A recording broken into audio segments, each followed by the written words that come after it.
My ex-wife laughed when I walked into that courtroom. Her ex-cop boyfriend whispered, "He's nothing," loud enough for everyone to hear. They had doctored photos, fake testimony, and $50,000 of my money hidden in a shell company. But then the judge recognized me. Her face went pale, her hand froze on the gavel, and she whispered words that made the entire room go silent. That's when they realized they'd made a terrible mistake. My name is David Mercer. I'm 45 years old, and I spent the last 2 decades building precision machinery, while my wife built a fantasy life with a man who used to carry a badge. Should have paid more attention when Laura started going to those community safety meetings. Should have noticed when she stopped asking about my day. Could have, would have, should have. That's the language of regret. And I spoke it fluently right up until the moment I walked into that courtroom. The door felt heavier than it should have. Maybe it was the weight of what I knew was coming. Or maybe it was just the humidity that September morning in Columbus. Either way, I pushed through, briefcase in one hand, my daughter's favorite purple hair tie wrapped around my wrist like a talisman. That's when I heard it. Laura's laugh. Not the genuine one from our wedding video, but this new theatrical version she perfected over the past year. Sharp, performative, designed to cut. She sat 3 rows back with Mark Corrigan, her new man, the ex-cop who'd somehow convinced her that a pension and a quick smile were worth throwing away 2 kids and a marriage. Mark leaned close to her, close enough that his cologne probably mixed with her perfume in some nauseating cloud. His voice carried far enough. "He's nothing." 3 syllables. That's all it took. Laura laughed again, louder this time, and heads turned. Her sister Karen smirked. Mark's buddy from the department nodded like they'd just confirmed the punchline to a joke they'd been setting up for months. I kept walking, 1 foot in front of the other, the way they taught us in basic training 25 years ago. Don't react. Don't engage. Just move forward with purpose. My lawyer, Helen Grant, sat at the defendant's table, 70 years old and sharper than most attorneys half her age. She glanced up at me, eyes steady, and gave the slightest nod. Then something shifted. Judge Evelyn Hayes entered from her chambers. She was arranging papers, half focused on the docket. When she looked up and saw me, the color drained from her face like someone had opened a valve. Her hand froze midway to her gavel. Her mouth opened slightly, then closed. "Is that really him?" she said, barely above a whisper, but the courtroom acoustics carried it like she'd shouted. The room froze. Laura's laugh died in her throat. Mark's smirk faltered.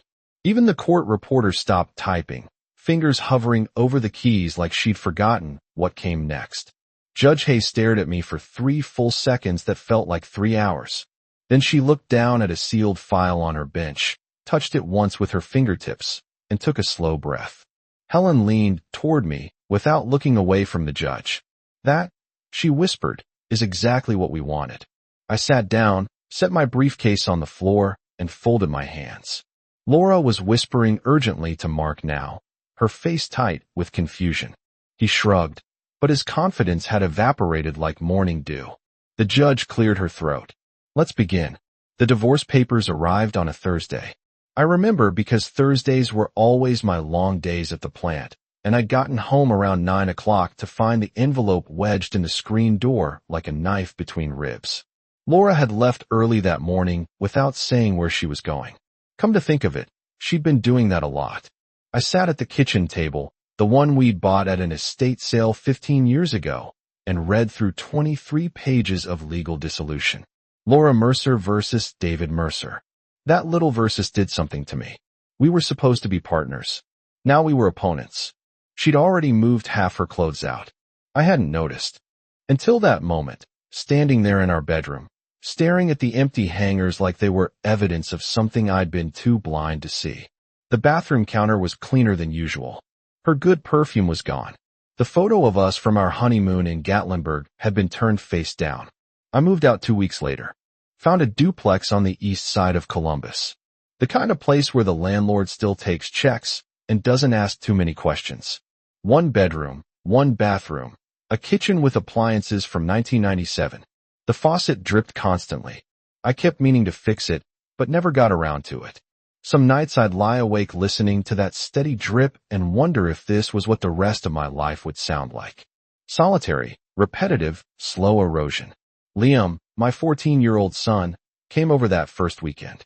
He walked through the place like he was touring a crime scene, hands in his pockets, shoulders hunched. Sophie, my 8-year-old daughter, asked where her room was. I told her she'd have the bedroom and I'd take the couch. She cried anyway. Mom said, "You wanted space." Liam said, not looking at me. He stood by the window, watching cars pass on the street below. "That's not exactly how it happened," I said carefully. You have to be careful with kids during a divorce. Every word becomes ammunition later. She said, "You and her just grew apart." He turned to face me then. 14 years old, and already he had that look. The one that says he knows there's more to the story, but isn't sure he wants to hear it. I want to tell him the truth. That his mother had been seeing Mark Corrigan for at least 6 months before she filed. That I'd found text messages, deleted emails, credit card charges at restaurants I'd never been to. But you don't do that to your kids. Not yet. Maybe not ever. Sometimes things get complicated, buddy, I said instead. But you and Sophie, you're my priority always. He nodded, but didn't look convinced. That bothered me more than the divorce papers, more than the empty apartment, more than Laura's lawyer's smug voicemail about custody arrangements. My son didn't believe me anymore. That's when I started keeping records. Every conversation, every missed pickup, every time Laura changed the schedule without notice. I bought a small notebook, the kind with the black cover and the elastic band, and I wrote it all down. Dates, times, what was said was there. Helen Grant would later tell me that notebook saved everything. But that first night in the duplex, sitting on a couch that smelled like someone else's life, I just thought I was going crazy. Turned out I was the only sane one left. 3 months into the separation, I started noticing patterns. Laura would cancel my weekends with the kids at the last minute, always with an excuse. Sophie had a birthday party. Liam had a project due. The dog was sick. We didn't have a dog. I wrote all down. Every cancellation, every excuse, every time Mark's truck was parked in my driveway during what should have been my custody time. I took photos from down the street. Timestamps, license plates, everything. Felt like a detective in my own life. The breakthrough came from an unexpected source. Sophia Ramirez, our nanny for the past 2 years, called me on a Sunday evening. Her voice was tight, nervous. "Mr. Mercer, I need to talk to you about something," she said. Sophia was from Guatemala, 30 years old, studying to be a paralegal at Columbus State. Smart woman, too smart to miss what was happening in that house. We met at a coffee shop on High Street. She brought a small recording device, the kind you can buy at any electronic store.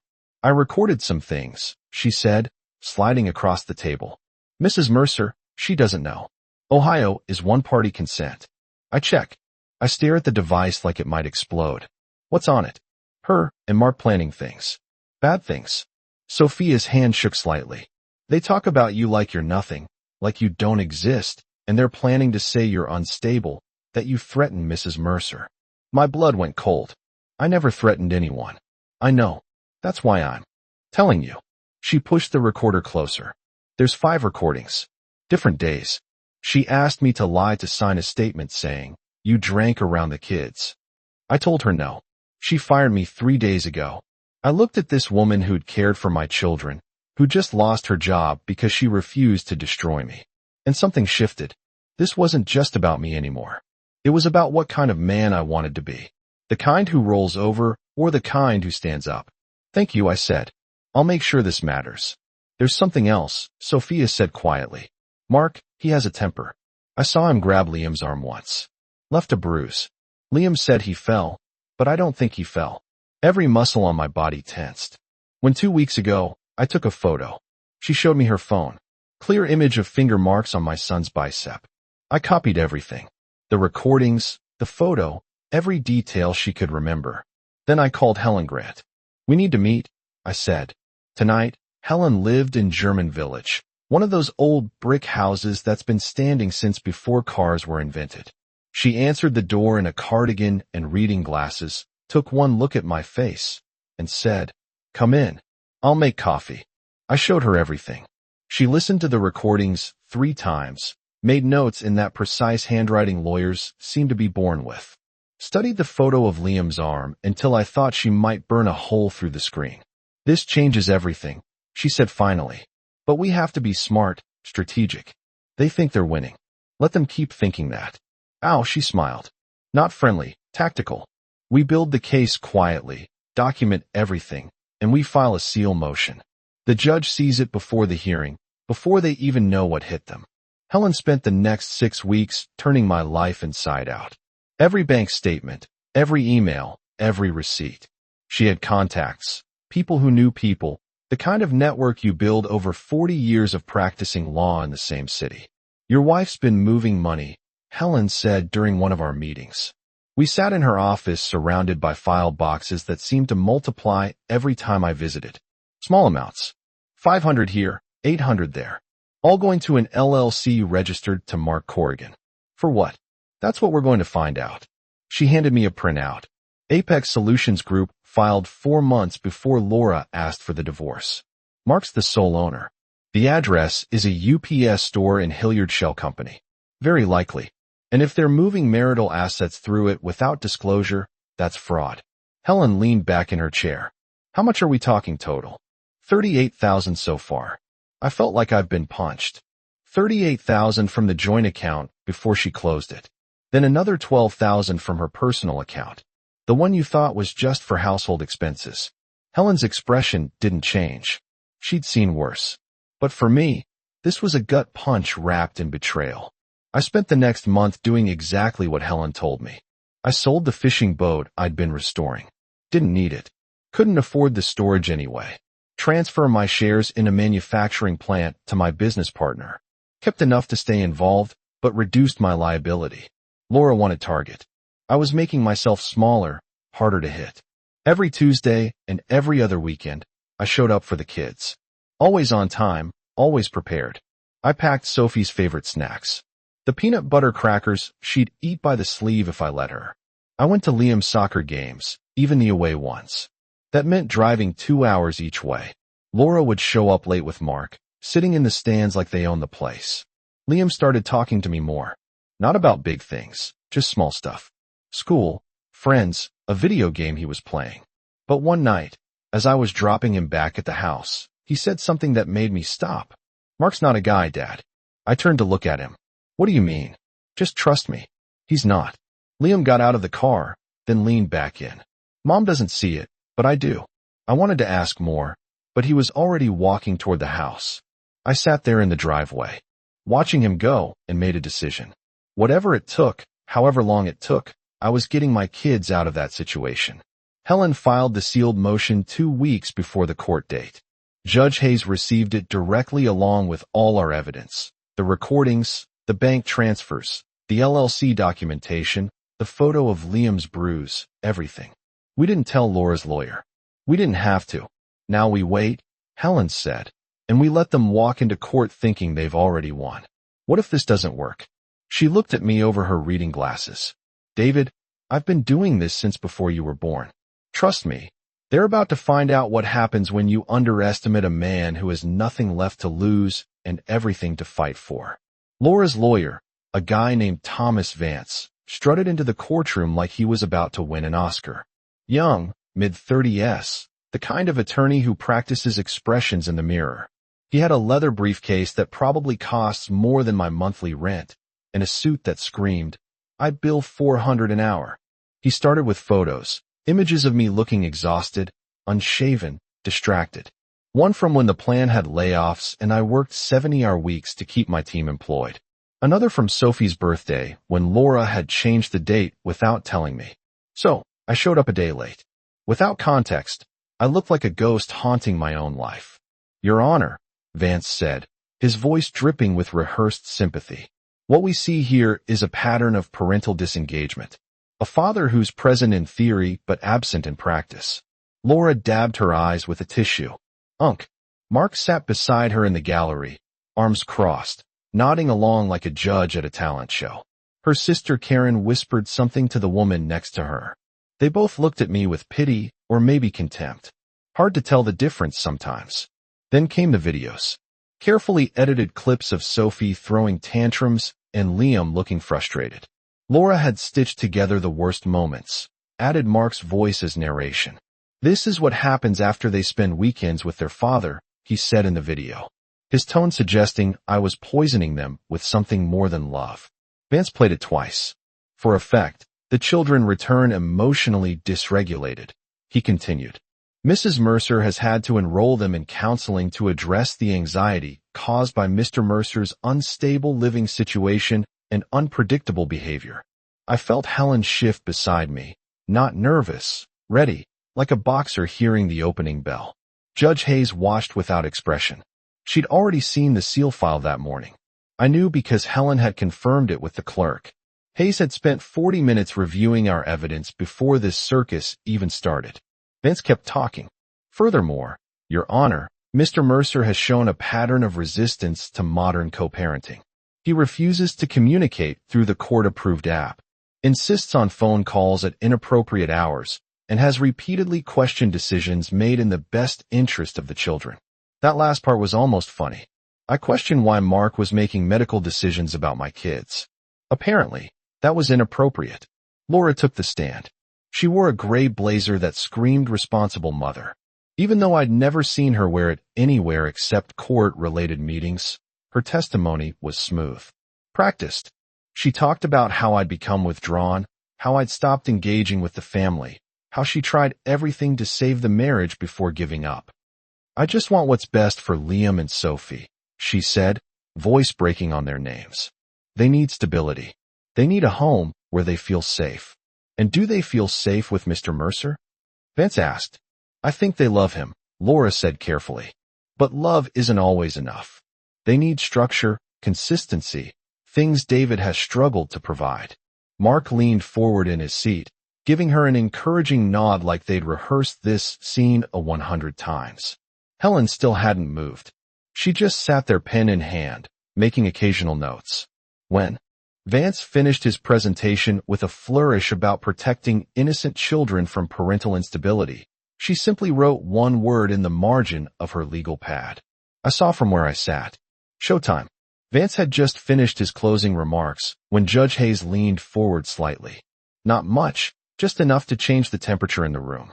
"Mr. Corrigan," she said, her voice calm, but edged with something sharp. "Can you clarify your involvement in Apex Solutions Group?" Mark blinked.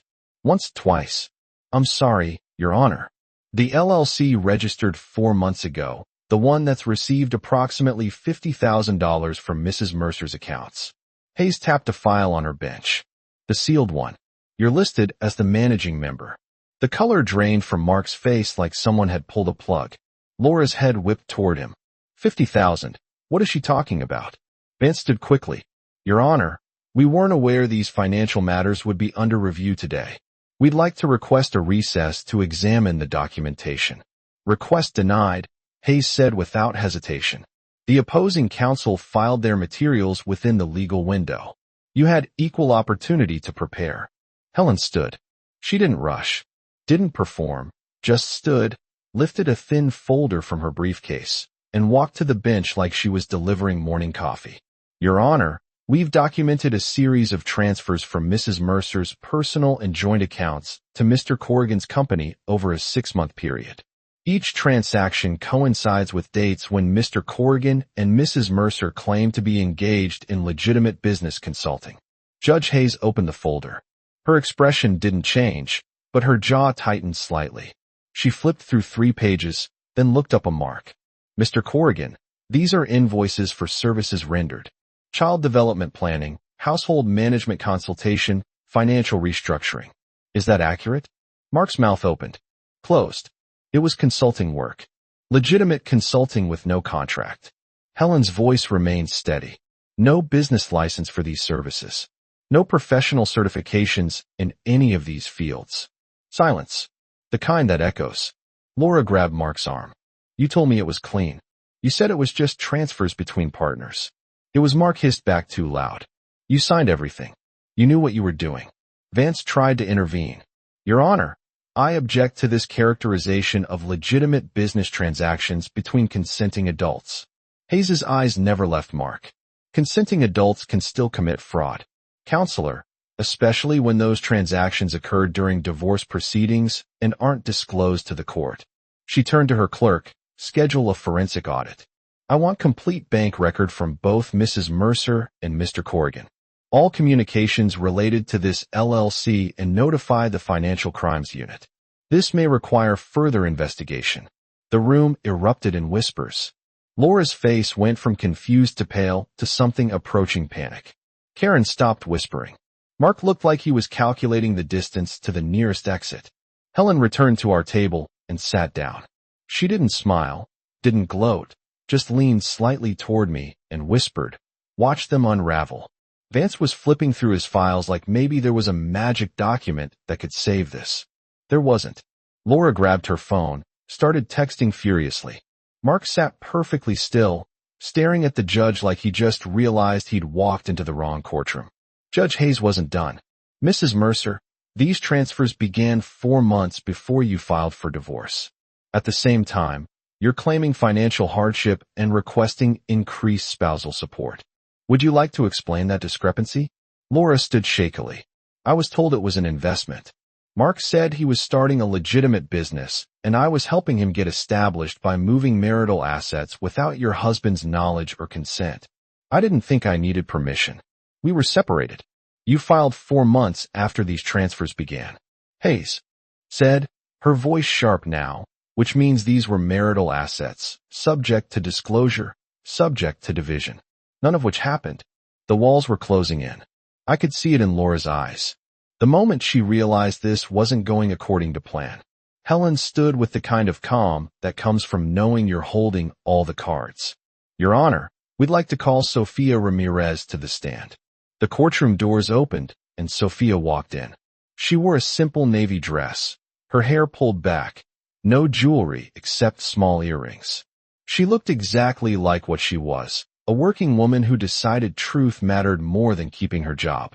Laura's eyes went wide. She grabbed Vance's arm, whispered something urgent. He shook his head, looking confused. They hadn't expected this. Sophia was sworn in. She sat down, hands folded in her lap, posture straight. Judge Hayes gave her an encouraging nod. Miss Ramirez, Helen began. You were employed by the Mercer family for approximately 2 years. Is that correct? Yes, ma'am. I was the nanny for Liam and Sophie. I also helped with household tasks and scheduling. And when did your employment end? 3 weeks ago. Mrs. Mercer terminated me. Helen walked closer to the stand. Can you tell the court why she terminated you? Sophia took a breath. She asked me to sign a document, an affidavit. It said I had witnessed Mr. Mercer drinking alcohol around the children and behaving erratically. She wanted me to testify to things that never happened. The courtroom stirred. Laura's face flushed red. Mark shifted in his seat. And did you sign this document? Helen asked. No, ma'am.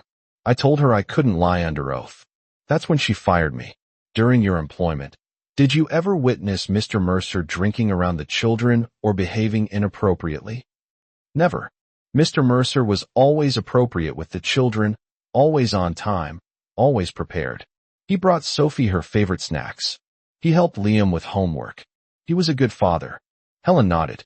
Did you witness interactions between Mrs. Mercer and Mark Corrigan that concerned you? Yes, many times. Can you describe those interactions? Sophia's hands tightened slightly. They would talk about Mr. Mercer like he wasn't a person, like he was just an obstacle. I heard them planning what to say in court. What lies to tell? Vance stood. Objection. Here's not if she has recordings, Helen said calmly. She turned to Sophia. Miss Ramirez, did you make any recordings during your employment? Yes. Ohio is a one-party consent state. I was the consenting party. Helen handed a thumb drive to the clerk. We have 5 audio files, all time-stamped and documented. Your Honor, we like to play the first one. Judge Hayes nodded. The courtroom speakers crackled alive. Laura's voice clear and unmistakable. Just move the money before he can track it. David doesn't pay attention to the accounts anyway. Mark's voice followed. Even if he does, what's he going to do? Show up to court and cry. The judge will eat him alive. Laura, again, we need to make him look unstable. Sophia, if we need you to write something, just something vague about his behavior. Would you do that? Click. The recording ended. The silence in that courtroom was absolute. Laura sat frozen, her face the color of ash. Mark stared straight ahead like maybe if he didn't move, nobody would notice him. Helen let the moment breathe. Ms. Ramirez, is that an accurate recording of a conversation you witnessed? Yes, ma'am. Were there other conversations like this? For more on a drive. Judge Hayes leaned forward. Miss Ramirez, did either party ever instruct you to provide false testimony under oath? Sophia looked directly at Laura. Yes, Your Honor. Mrs. Mercer did multiple times. Vance stood so fast his chair squeaked against the floor. Your Honor, we need to address a conflict of interest. My representation of both Mrs. Mercer and Mr. Corrigan has become untenable given the nature of the evidence presented. Mark turned to stare at him.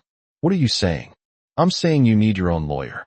Vance's voice had lost all its earlier confidence. As of this moment, I'm severing representation with you, Mr. Corrigan. You can't do that, Mark said, his voice rising. We had an agreement. That agreement didn't include potential criminal conspiracy. Vance looked at Laura. Mrs. Mercer, I strongly recommend you consider your position carefully before proceeding. Laura stood up in the gallery, her voice cracking. You're abandoning us. Now I'm protecting myself from being complicit and fraud. Vance said flatly. Mark shot to his feet. This is insane. Those recordings are taken out of context. Laura, tell them it's not what it sounds like. Laura turned on him. Her composure completely shattered. Not what it sounds like. You told me the LLC was legitimate. You said moving the money was smart planning. You said David would never find out. You want to do it? Mark fired back. Don't act like I forced you. You signed every check. You knew exactly what was happening. I trusted you. Laura's voice echoed off the courtroom walls. You said you handled situations like this before. You said you knew how courts worked. I did handle it. You're the one who kept the nanny around too long. You're the one who got sloppy. Judge Hayes's gavel came down hard. Enough. Both of you sit down and be quiet, or I'll have you removed. They sat, but the damage was done. The unified front had collapsed into rubble. Helen remained standing. Your Honor, given Mr. Corrigan's admission that he's handled situations like this before, we'd like to submit evidence of a prior complaint filed against him in Indiana. A domestic situation involving financial manipulation that was settled quietly but remains on record. She handed another document to the clerk. Mr. Corrigan has a pattern. Mrs. Mercer is simply his latest victim, though in this case, she was a willing participant. Hayes reviewed the document, her expression hardening with each line she read. Mr. Corrigan, you're going to need counsel immediately. I'm issuing a restraining order effective today. You're not to contact Mrs. Mercer, Mr. Mercer, or either of the Mercer children until this matter is resolved. Mark opened his mouth to protest. Don't Hayes cut him off. I'm also referring this entire matter to the Franklin County Prosecutor's Office. They'll decide whether charges are warranted. She turned to Laura. Mrs. Mercer, you have until Friday to produce complete financial records, all accounts, all transfers, all communication with Mr. Corrigan regarding money. If you fail to comply, I'll hold you in contempt. Laura nodded, tears streaming down her face. Not the performance tears from earlier. Real ones, the kind that come when you realize you've destroyed everything and there's no going back. Helen sat down beside me. One more witness, she whispered. Then we bring it home. Dr. Elizabeth Cole entered the courtroom carrying a thick binder and the kind of calm that comes from dealing with broken families for 30 years. Court-appointed psychologist recommended by Helen. Approved by Judge Hayes without hesitation. Your Honor, Dr. Cole began settling into the witness stand. I've completed comprehensive evaluations of both children. 6 sessions total over 3 weeks. 2 at school, 2 at the father's residence, 2 at the mother's residence. She opened her binder. At Mr. Mercer's home, both children exhibited secure attachment behaviors. Liam was open about his feelings. Sophie played freely and expressed comfort. The environment was consistent, predictable, safe. Judge Hayes leaned forward. And at Mrs. Mercer's residence, both children showed anxiety markers. Sophie had difficulty sleeping. Liam mentioned feeling responsible for his mother's emotional state. Both children reported that Mr. Corrigan made them uncomfortable. Laura's shoulders hunched forward. Vance sat beside her, taking notes, but saying nothing. Liam disclosed to me that Mr. Corrigan had grabbed his arm hard enough to leave bruises. He was afraid to tell anyone because he thought it would cause more conflict. Dr. Cole's voice remained clinical, but her eyes showed compassion. Sophie told me that her mother said if she talked too much about home, her daddy might not be allowed to see her anymore. My chest tightened. My little girl had been carrying that fear. In your professional opinion, Judge Hayes asked, where do these children feel most secure? With her father? Unequivocally, Mr. Mercer provides emotional stability, consistent routines, and appropriate boundaries. The children trust him. They don't trust the environment Mrs. Mercer has created. Laura wiped her eyes. Real tears now, not performance. Dr. Cole continued.